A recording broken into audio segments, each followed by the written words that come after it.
guys, I'm Shrey Desai, and you are listening to the Soulcast podcast, a podcast where we speak from the soul and take a look at the world around us and at people and what moves them.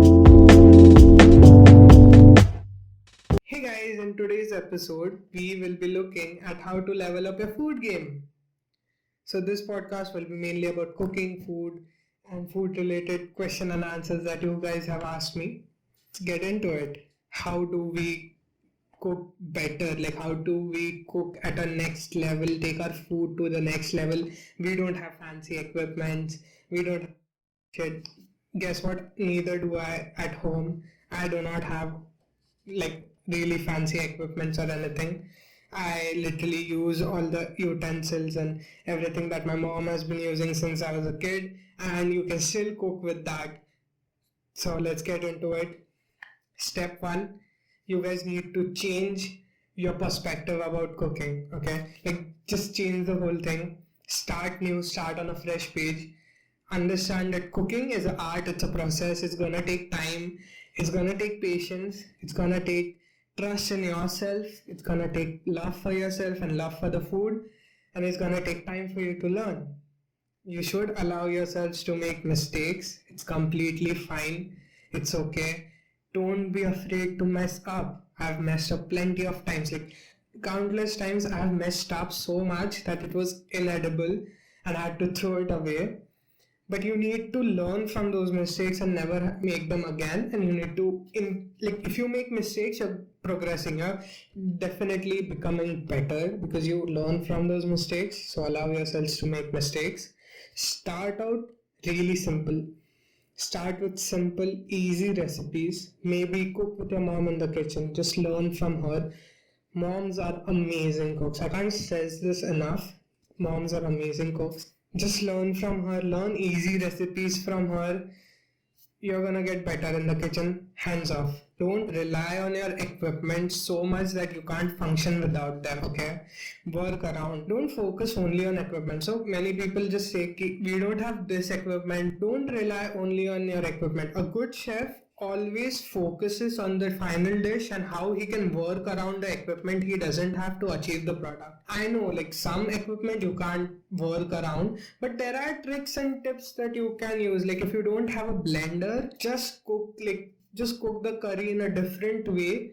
Like there are different ways to achieve a curry that looks like it's blended without having a blender. So you need to focus more on the technique that you're using rather than the equipment you don't have.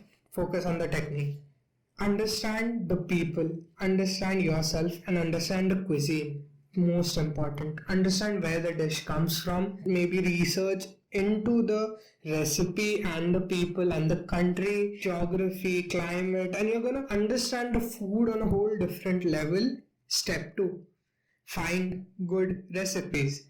It's hard to find good recipes online nowadays. There are a lot of good chefs out there. Everyone changes their recipe to their own liking or to their own taste and makes the food their own. But you need to find standard recipes online and use them so that you get like you understand the food and you don't make mistakes. Find good recipes. I generally follow Chef Gordon Ramsay online. His cooking is really good. Maybe Chef Julia Child. Find good recipes and you're gonna end up with like a good product. Don't limit yourself to watching one YouTube video and following that to the T. I'd recommend watching like at least 10 videos online of the same recipe and find out how each person makes it, and then find the common things that they do and elaborate on them more. And again, this is gonna take practice and judgment on your part, but cooking is hugely about your own judgment. You need a judgment, especially while you're cooking Indian, Asian, Korean, Chinese. You need those gut feeling to guide you to a proper dish. Trust your gut. Step 3, invest in a good knife. A knife is like your best friend, okay, in the kitchen. You need a good knife. Get a good chef's knife. I can't stress this enough. Invest in a good stainless steel and get a good chef's knife with a sharpening stone and a steel. Sharpen your own knife. Always have a sharp knife. A blunt knife does more damage than a sharp knife, okay? So always have a good sharp knife in the kitchen and work on your cutting skills, because step 4, focus on good practices, okay? You need to always focus on your good practices that go around in the kitchen. They can be very, very simple. If you're chopping, always have a duster below your chopping board. It's gonna avoid accidents, give you a good consistent chopping speed. So yeah, there are a lot of good practices. I can't elaborate all the good practices, but you can see them online.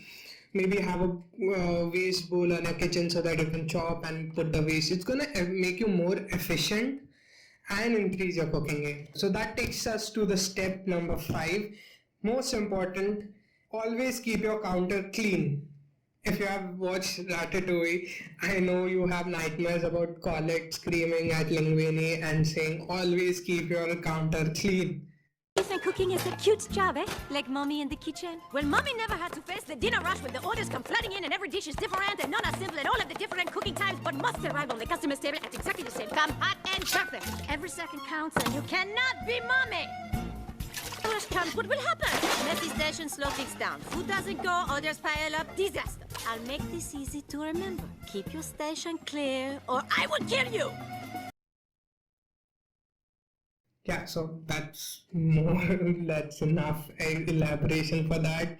But yeah, guys, always have a counter clean. It's gonna reduce your cleaning time, your mess, and you can be more organized. That takes us to step 6. Always plan your menu, always plan your day, always plan your actions. Make up a menu, like plan what you're gonna cook at least 2 days before. Make sure you have all the ingredients with you. Don't do substitutions at the last minute. Plan out your menu, plan out your day, make it most efficient.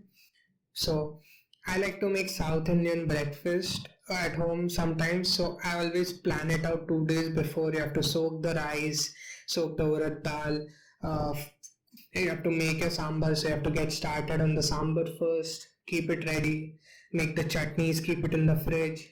So you need to plan out your day with every single step that you take and how you're gonna make the dishes in order so that it's the most efficient and you're not spending 7-8 hours in the kitchen. It's gonna be more efficient, you're gonna enjoy it more, you're gonna enjoy cooking more. 7th, practice. You need to practice. Even if I'm not cooking on a particular day, my mom will just be like, hey, chop some onions for me, and I'll go chop those onions. So that's it for the easy tips and tricks that you can employ to step up your cooking game. If you have any doubts, please feel free to text me. I'll do my best to answer them. Again, this differs from every chef to every country, in every cuisine. There's no standard thing in cooking. You can do your own thing and end up with good food.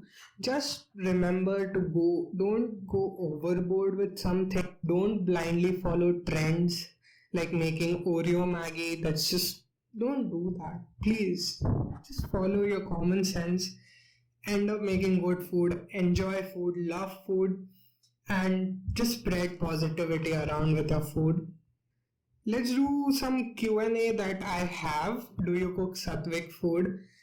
Sometimes if like my friends or guests who I'm serving are Jain or they require Sattvic food, then I do, but not necessarily for me or my immediate family that I cook for regularly, because all of them are non-Sattvic food eaters. So not regularly, but I do sometimes. Easy vegan recipes. Okay, so I have nothing against vegan people or anything as such. I love cooking everything. Just my pet peeve is that when vegan people go and make imitation food, like, hey, I made a chicken burger, but guess what? It has a soya patty. That's just a soya burger. Just call it that. I have a lot of vegan recipes, but they are vegan recipes. They are not imitation recipes. So you can let's get into it. Just make potato fries with a nice mushroom and potato tikki burger served with some Sprite or Coke or whatever. It's really easy. You just have to make a mushroom potato patty with peas, recipe which you can find online. Get some good vegan buns, toast them, layer them with lettuce, maybe some tomatoes, char grilled onions or caramelized onions. Top it up with some sweet onion sauce, top it up with some honey mustard. Make sure the sauces are vegan. Again, some sauces contain honey and some sauces contain milk, but you get a lot of vegan condiments, mustard, ketchup. Layer it up, put some vegan cheese if you have some. Toast the buns, that's the most important. Put it up, let the patty rest, let the burger rest before eating it. The juices remain inside. If you just cut it up immediately, the nice juices are gonna flow out. Let the burger sit for 5-10 minutes. Fry up your fries. Make normal easy fries. Easy fries are just potatoes. First you boil some water, put salt in it, cut potatoes by hand, French fry cut. Boil them in rolling boiling water for like 10 minutes. So you get the water up to a boil, put the potatoes in, and then just count to 10 like Ross. 1 Mississippi, 2 Mississippi, 3 Mississippi, 10 Mississippi. You take them out, no question. Ice cold chilled water. The longer you blanch them in ice cold water, the crispier they will become, because it's just de-starching the potatoes. Remove them from the cold water after drying, of course. Put them in the freezer to chill them further. Get your oil hot to 150 degrees, 150 degrees Celsius, and fry them. That's like the first fry, or what we call as a cold blanch. Fry them till they turn golden. Remove them, drain the excess oil. Heat up the oil to like really hot, like 170 degrees Celsius. Again, you don't need a thermometer to check the oil temperature. Just go by your gut feeling. The easiest test is if you have any wooden skewers, or if you have like a wooden chopstick, you just put it in the oil, and the amount of bubbling that gets up, you can check it like that. So if it's just bubbling normally, like really easy, then it's at medium high. Then if you put it in and it immediately start bubbling like it's escaping for its life, it's really hot. So you need like that really hot, and you let it fry for another 3-4 minutes and let it develop a good color on the outside, and it's gonna be crispy. And the best thing with these fries is if you don't serve them fresh, they're gonna get soggy. So you immediately know if it's fresh or if it's not. With corn flour, like coated fries, they can just be crispy for a really long time, and you can just reheat them, and you never know if they're fresh or you just reheated. These fries you immediately know, because they're gonna stay crispy for a really short time. So you need to fry them really fresh and serve. Simple, easy vegan recipe. No need of vegan imitation foods. How to make gol roti? That's the next question. Okay, you need practice, that's it. And a really good dough that you have made, like develop your gluten. Knead it nicely, let it rest for 20 minutes. Start with a round shape, you're gonna end up with the shape. Okay, so when you make the, like, take out dough to roll, make sure it's a round, because when you roll it, you're gonna end up with the shape that you started with. And that's it. You need practice so you get a gol roti. Any personal favorite cooking hack? Okay, one of my favorite cooking hacks is smoking the chicken. That really enhances your dish if it's a tandoor dish like butter chicken or tandoori chicken tikka masala. Easiest way that I do it is I have 2 trays, okay? So when you put it in the oven, you need a grill tray and you need a baking tray. You layer your chicken kebabs on the grill tray, and you put it in the middle rack at high heat to cook as you normally would in an oven. And you put the baking tray on the lowest level of your oven, and you take a hot coal, charcoal, red coal, you put it in a bowl. You put it in the oven, you put some ghee on the coal, and you close the oven and just let it cook. And the smoke in the oven is gonna smoke the chicken very nicely. You're gonna have a really nice smoky flavor to it, without needing a smoking gun or the glass that you have to smoke the kebabs. It's just gonna have a nice smoky taste. Simple. You don't need all the